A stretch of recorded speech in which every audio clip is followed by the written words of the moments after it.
छठवीं सदी के दौरान अरब के अंदर परिवर्तन की बयार शुरू हो चुकी थी। अर्थात जहां छठी सदी से पहले कुछ कबीले खाना बदोश थे, चारागाह और खजूर की तलाश में जगह जगह घूमते थे, तो वहीं छठी सदी तक आते आते इन कबीलों ने व्यापार को अपना पेशा बनाया। और ऐसा परिवर्तन सबसे ज़्यादा पश्चिमी अरब के मध्य भाग में देखने को मिलता है, जिसे हिजाज कहते हैं। इस्लाम के उद्भव स्थल मक्का और मदीना इसी क्षेत्र में आते हैं। अरब लोग कई कबीलों में बटे हुए थे और प्रत्येक कबीले का नेतृत्व एक शेख के द्वारा किया जाता था। प्रत्येक कबीले के अपने खुद के देवी देवता होते थे जो बुतों के रूप में देवालयों में पूजे जाते थे। ये कबीले कुछ शहरों में बस गए थे और व्यापार खेती बाड़ी का काम करने लगे थे।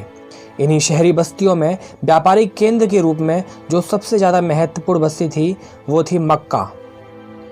मक्का की महत्ता उसके तीर्थ स्थल के होने की वजह से भी थी। मक्का का मुख्य धर्म स्थल एक वर्गाकार ढांचा था जिसे काबा कहते हैं। काबा में मूर्तियां और अन्य चीज़ें थीं जिन्हें विभिन्न कबीले मुकद्दस मानते थे।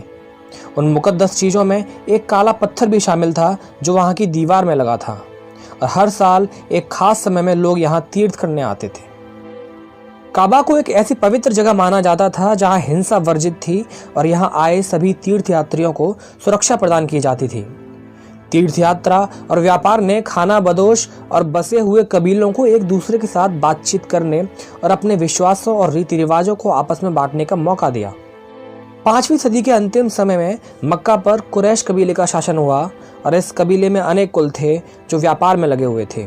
बाद में इस कबीले में गुट विभाजन दिखना शुरू हुआ और ये गुट कुलों के आधार पर विभाजित हो गए। इनका टकराव का मुख्य कारण एक हद तक मक्का के व्यापार में बड़ा हिस्सा प्राप्त करना था। इसी ऐतिहासिक पृष्ठभूमि में इसी कबीले में 570 ईस्वी में मोहम्मद पैगंबर साहब का जन्म होता है, जो 7वीं सदी की शुरुआत में अपना धार्मिक संदेश देना शुरू करते हैं। मोहम्मद साहब की शुरुआती ज़िंदगी के बारे में कम जानकारी मिलती है। उनके बारे में प्रथम विवरण उनकी मृत्यु के लगभग 100 से ज़्यादा अरसे बाद लिखे गए। मोहम्मद साहब के पिता अब्दुल्ला एक सीमित संसाधनों वाले व्यक्ति थे। जब मोहम्मद साहब छोटे थे तभी उनके माता और पिता दोनों का इंतकाल हो गया था। उनकी शुरुआती परवरिश चाचा अबू तालिब ने की थी।